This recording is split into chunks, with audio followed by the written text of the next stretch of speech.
When it comes to maps in Siege, the majority of the community seems adamant that Outback is the worst map in the game. I can see why most people might come to that conclusion, as there's no competitive gameplay to get an idea of how something should be played, and I'm sure most of your ranked experience is probably a lot of defender runouts, aggressive spawn peaks, and standing outside the dorms window for an entire round, as it's clear that nobody really has any idea how to attack or defend any of the bomb sites. And as true as that might be, I actually see this on Consulate, Cafe, Villa and Bank, for example. But Outback seems to get this extra special treatment when nobody seems to mind that all these same things happen on every other map. And honestly, I think a lot of this comes down to just laziness. If we think about it, is Outback really that much different from other more favoured rank maps? I personally don't see anything on Outback that is specific to only Outback and that can't be found in every other rank map. The first complaint I'll often hear is that the map is defender-sided and that defenders can just be anywhere and do whatever they want. And honestly, judging by how the majority of ranked players approach attack rounds, which seems to be just a ton of 1v1s on no information, I'm not surprised that they feel that way. The next thing you'll probably hear is that there are no default plant spots on Outback, which simply isn't true. Just because there is no default plant spot in the games room, for example, that doesn't mean that that's where the plant has to be, and that there isn't a default plant spot elsewhere. Outback has a ton of crazy angles, lots of vertical play, and luckily for both defense and attack, it has some nice choke points that both sides can use to their advantage. So why don't we take a look at some of that, and let's properly coordinate an attack. We send Nomad, Jackal and Buck in downstairs as part of a 3-person room clear. Sophia and Habana can sit and spawn and hold your flank drones, and you only really need one person to do this if you can flick between them. You exploit the choke point at the reptile double door while Buck and Jackal hold the staircases. This is as far as your attack needs to go, because one of the biggest misconceptions about attacking is that you need to control the entire map. But by just doing this, we already have all the map control that we're going to need in order to work on an execute. Nomad can hold the main stairs as we send Buck to remove defenders from some pretty powerful positions, and this is where Outback really shines, on its vertical play. This is the point in which we can test the dorms window. We can make use of Outback's vertical play and easily have Buck put extra pressure on anyone in the showers.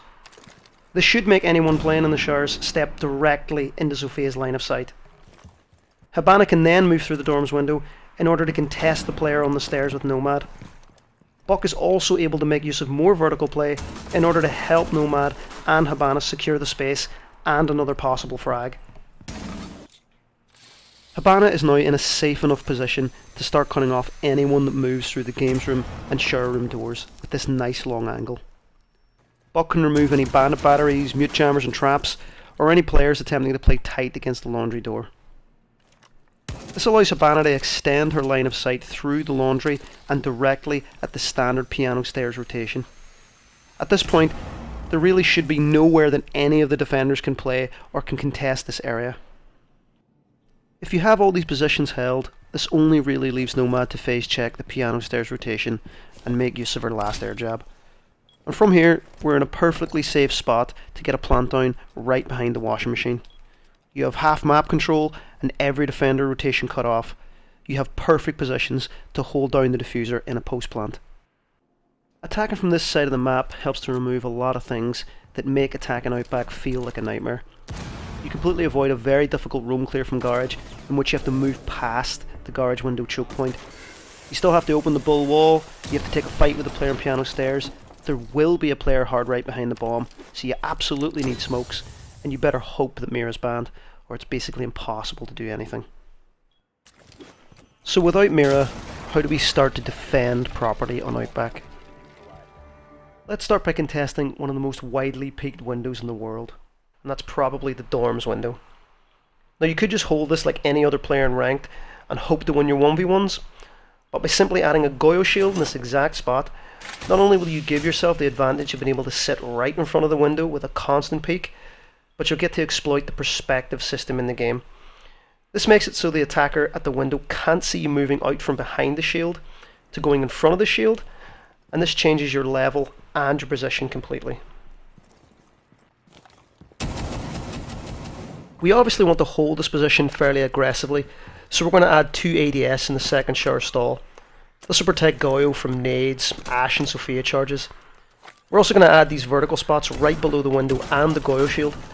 This will allow the roamer to pop the shield late into the round and take the pressure off the shower's player by punishing anyone who tries to vault through that window. These spots are almost guaranteed to get 1 or 2 kills when the attackers get really desperate late into the round. Since we've just looked at Jaeger and Goyo, let's finish off their setups by making a stronghold at the bottom of the main stairs for Melusi. And if she's most likely banned, for Ela. We add a second Goyo shield, the last ADS, and a bulletproof camera so we can hold the spot for Melusi if she has to move and help another player. This spot contests a main stairs rush, and it makes use of the vertical spots that we just made. We then send our Jaeger over to control piano stairs, and we give him a line of sight to the game's door. These 3 positions are the core of your defense, and as long as Goyo, Melusi and Jaeger keep these positions, all you need is 2 players to play in support of anything they need. Support is often a very unsung role of the team, but these players are crucial in making this defense work. Our support is going to be Valkyrie and Castle. Because Valkyrie is the last piece of the puzzle, we're going to focus on the role of Castle first. Castle will actually spend most of his time after the prep phase by finishing up the defense for everybody else. I know it's often a lot, but it's actually very necessary, and the defense isn't possible without him. Firstly, you set up Jaeger to games. You protect Valk from dorms, you close off Reptile window, you block off Reptile hallway, you make some rotations, and you throw in a few beepers for good measure. This setup does a few things. It grants you freedom of movement on the bottom floor, it forces attackers to deal with you to stop vertical play, and it allows for your 3 C4 players to stop a plant anywhere on either site. If you're going to play Castle, try not to get into 1v1 gunfights. Try to play for refrags and stay alive for vertical play and maybe a late backstab. Your second support is Valkyrie, and she's played in a very similar way to Castle. You place 2 of your cameras, not for yourself to do crazy runouts, but for your team in both bomb sites for plant denial if everything doesn't go as planned. And just like Castle, try not to look for gunfights, but instead simply focus on supporting your team. You can help Goyo if they jump in the dorms window and if they jump in the showers window. You can also hold a cam and bull for Jaeger if he has to deal with a player on terrace, and you can also move to his rotation if he needs help with something on piano stairs. And just so we can connect all 5 defenders together, if we shock on the top of the main stairs, you could support Melusi as they enter the main door and pop the hatch with Castle if they try to rush the bathroom. Now Melusi is last, but she is definitely not least. She's going to occupy the bottom of the main stairs, and with the help of her banshees, she's going to aid in contesting all the other major rush points that attackers love to push, and push early.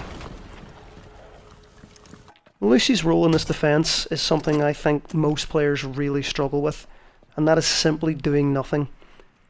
Sometimes you might be posted up in a position that attackers haven't approached, and they might not even approach for the whole round, but that doesn't mean you aren't having an effect on the game. It's very possible that the reason nobody is pushing that position is probably because you are there. And honestly, that's the whole point of defending. You're supposed to make life difficult for the attackers, occupy space, and at the very least, force them to coordinate to remove you, and ultimately waste their time. And if it does become really obvious that the attack is clearly going through games room, you can still directly stop the attack with your C4 when it's called out in the Valk cams that we placed earlier, and that goes for Valkyrie also. This is what I would call a fairly ranked friendly strat, because sometimes ranked players just do things.